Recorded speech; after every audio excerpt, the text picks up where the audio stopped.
What's going on, ladies and gentlemen? Sitting here drinking the world's worst beer. Didn't you just say how you're going to stop drinking beer? I'm having a cold one today. I haven't drank for the last couple days, so I have one today. But I wish it was something better than Bush. That's like a bootleg version of Budweiser, isn't it? It's $2 a can. Right. Yeah. I'm trying to find a spot where the sun's not destroying me, but you know what? Do I look stupid or am I look all right? You look good. You look fitness 101. Shout out to Fan Chuck College. All right. Where are we starting out at for boxing here? We'll start off with Anderson Silva. Okay. First of all, he proved us both wrong. Chavez was doing Chavez things. What do you think about the fight? I caught it the next day, actually. It was a little late. It was like at 11:30, wasn't it? I passed out around 10 o'clock. I turned it on right away, and I was like, all I see was online was upset. I'm like, no way did this just happen. And then I thought it was an exhibition at first. So this is actually a big win on his record. I was gonna say this. I think this is the biggest win of his career, maybe outside of Chael Sonnen. It might even be the biggest win of his career. I don't know.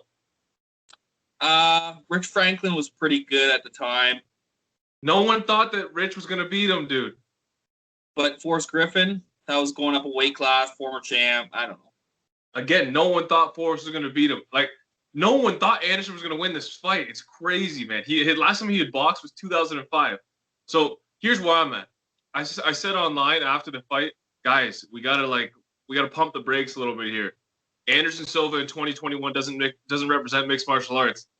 Yes, he's a mixed martial artist, and yes, he's a legend. But people are saying, "Oh, look at man, like this. Look, MMA got one back." This isn't MMA versus boxing. This is an old, washed-up fighter fighting a dude who doesn't respect the sport. Chavez does not represent boxing, and Silva doesn't represent MMA in this situation. That's just my opinion. And Chavez is over the hill too. He's only 35, but he's a washed 35, like more washed than Anderson Silva 35. This is like the third or fourth time he's missed weight. He moved up from 160 and 168 to this 182-pound catch weight and missed weight. How does the man coming up in weight miss weight? Please explain that to me. It's crazy. But Anderson Silva looked like a boxer. You got to give him that. Okay. Now that I had to get that out of the way because people are just throwing all kinds of shade out there, but all props to Anderson Silva. He looked like the fighter of the past, man. It looked like Prime Silva in there. He looked amazing. Like when he said, come, I was losing my shit. So, I don't know. I was super happy with his performance. I hope he boxes Roy Jones Jr. Make it happen. Dude, I honestly don't know if I like that fight for Roy right now. I think Anderson would beat him. He'd definitely be the favorite. I don't want to say it out loud, but I do think Anderson would be the favorite. I don't like that fight. I think like the level of wash that Roy Jones, what's it, like 52, 53? Like, is a big difference between 46 and 53. That's not. Imagine Anderson Silva. He just beat Chavez. Imagine that's a world champion of boxing. Imagine if he beat Roy Jones. I don't care how old they are. That's a name in the sport that you beat. That makes his GOAT status even more appealing. Okay, then I guess Jake Paul is the greatest boxer in the world then because he's knocking out Tyron Woodley and Ben Askren.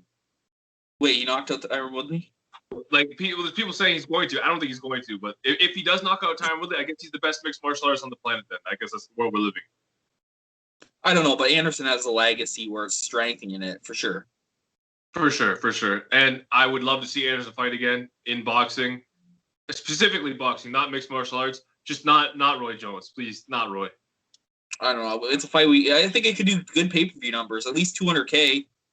Yeah, we do. I mean, if you put that as like a co-main event to like a Tyson fight or something, yeah. I don't know. I think it's main event for sure. Yeah, maybe. I'm not opposed to that. But did you watch the main event? Did you see Chavez Sr.? No, I didn't actually. I haven't watched it yet. How'd he look? Bro, for a 58-year-old man turning 59 next week, this guy is still a savage, man. He was cutting angles, throwing body shots. He almost dropped this dude who's 15 years younger than me. He was like 42-year-old Hector Camacho Jr. After the third round, they kind of both threw shots after the round, and they got heated. Chavez rips his headgear off, and the place goes nuts. Canelo gets up. Canelo's like, oh, what's going on here? And the ref wouldn't start the fight because it's exhibition, so they wouldn't start the fight until they put the helmet back on. So unfortunately, they put the helmet back on. But in the break, he had called up Canelo to his corner. So Canelo was cornering for Chavez Sr. It was a crazy situation. Some WWE shit. I loved it. It's too bad that's it for Chavez. But that's the only time I've ever watched Chavez fight live. So it was a privilege. Thank you, Senior. And thank you for getting the W because both your sons got their asses kicked on the undercard. For sure. I'll have to check it out after this. But we did that. But overall, good night for those. You had 3 boxing TVs going at once. Yeah, so other card you had the monster, Naoya Inoue. I always say his name wrong, my apologies. But did you see the knockout that he put? Third round, right? Third round. And he dropped the dude 3 times with left hooks to the body. Just cruel and unusual punishment. Going back to the body, left hook like that every time. This guy's an animal. Do you rank him in the pound for pound top 3, top 4? Because people are saying he's number 2, and I think that's crazy. I haven't seen enough of them personally to judge that far. Fair enough. I hope that we see. So we have Nonito Donaire fighting the unified titles at 118 pounds next month on Showtime, and the winner of that is supposed to fight Inoue for undisputed. So that would be huge. Imagine an undisputed. It's hard, though, because it's hard to rank midgets. You know what I mean? Like, yeah. It's like these guys are smaller than Demetrius Johnson. You know what I mean? By quite a bit. Yeah, like for our MMA fans out there, like Demetrius never got the respect he deserved. Nonito Donaire, guys like Inoue, these are pound for pound greats, and they're just not getting the respect they deserve. So definitely show some respect and check out these guys next time they fight. But what's his weight? 113? 118. Okay, so we'll move on a little bit because he's fighting. And in reality, he's great, but he's not fighting good competition. Fair enough. Did you watch the Charlo fight or catch any of it? I didn't. He won by. I seen some highlights. I know he won by decision. I seen some Instagram highlight reels. So he is getting assaulted this week because he was saying he predicted a knockout. He guaranteed a knockout, and then he was saying how he can move up to 168. He wants Benavidez. He wants Canelo. He wants all the smoke.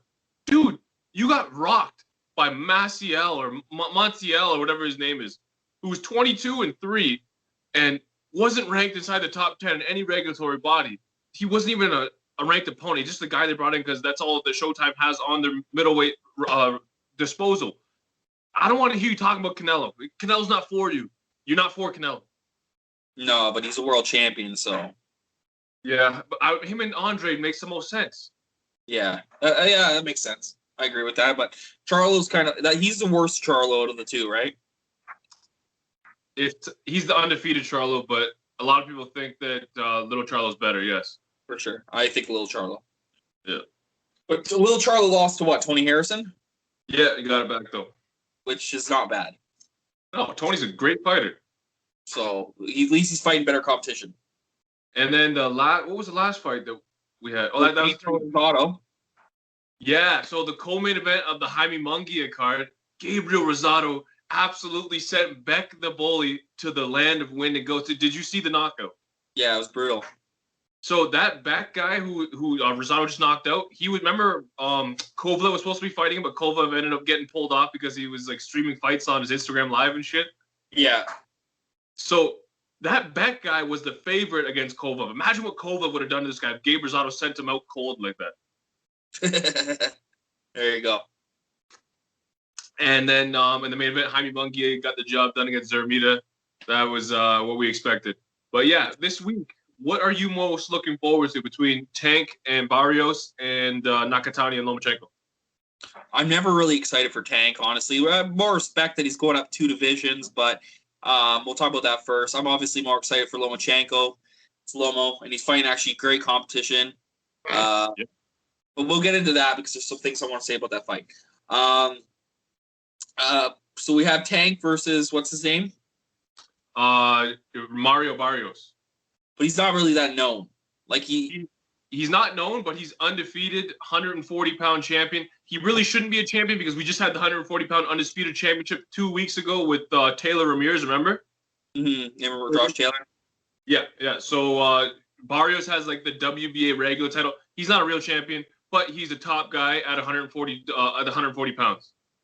Is this for the regular title? Yes. So if he wins, is he another weight division champion?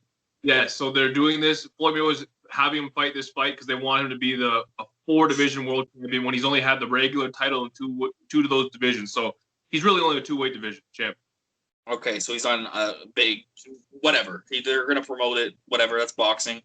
I don't know. It's kind of a gimme for Davis, in my opinion. Like, he's not fighting the best competition. He's going to get an easy win. But I don't know. I think you get an 8th-round knockout. He's just better. Hey, honestly, I've been watching Barrios. I've been watching the lead up to the fight. He's trained by Virgil Hunter. That, if you don't know Virg, that's the guy who was the father figure in Andre Ward's career. One of the best trainers in boxing. He only trains guys that he feels family-oriented around. He doesn't like just to train anybody and everybody. Mario Barrios is a problem. He's got some skills. He's like quite a bit bigger than Tank. Tank was small for 130, 135. He's going up to 140. I'm not sitting here and telling you that Tank's going to lose the fight. Tank's a plus 500 favorite for a reason. But Barrios, if he beats Barrios, it's going to be tougher than you think. And let's say this. This is the first time that I've ever picked Davis on the show. So I always root against him. So maybe, I don't know. I'm going for Barrios. Barrios seems like a cool dude, man. He skateboards. He listens to punk rock. He just seems like a cool dude. Kind of like every time I pick against Davis, he wins and he knocks people out. That means that he's never really fought anyone except the undersized Santa Cruz. So it's going to be tougher than people think. I see Barrios winning the early rounds and really like surprising a lot of people just because of his jab and length. But Tank will make it a dogfight, make it a war. And Barrio, he's El Azteca. That's the name. The warrior, the Mexican warrior. He'll go into those trenches. I think Tank's going to catch him, though, probably like a left uppercut or right hand. And I got Tank probably TKO late. Can't wait.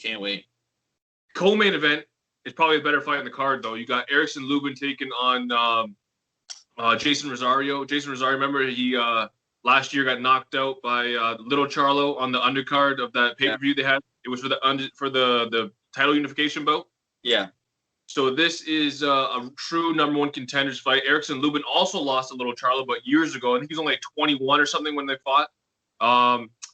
That's his only loss. I think Rosario's got 2 losses, but the other one early in his career. So the winner of this fight is the clear-cut number one contender and should be fighting the winner of Brian Castano versus Jermell Charlo, which is next month for the undisputed junior super welterweight championship. It's a very important fight, very big fight. I'm gonna take Lubin, but Rosario's a bigger puncher, but I think Lubin's a little more technical skilled and better well-rounded. I'm taking Lubin decision. All right, that's your choice. I can't make a judgment on that, but I can make a judgment on the next card that night. Lomachenko versus I can't even pronounce his last name. What is it again? I think it's Hashihiro Nakatani. Yeah, and who do you have a tough fight against? He had a tough. He gave Lopez a very tough fight. That's it. Yeah, he gave Lopez a tough fight. He's an animal too, eh? He's a monster. I'm pulling him up right now. Hold on a second. Let me just get it.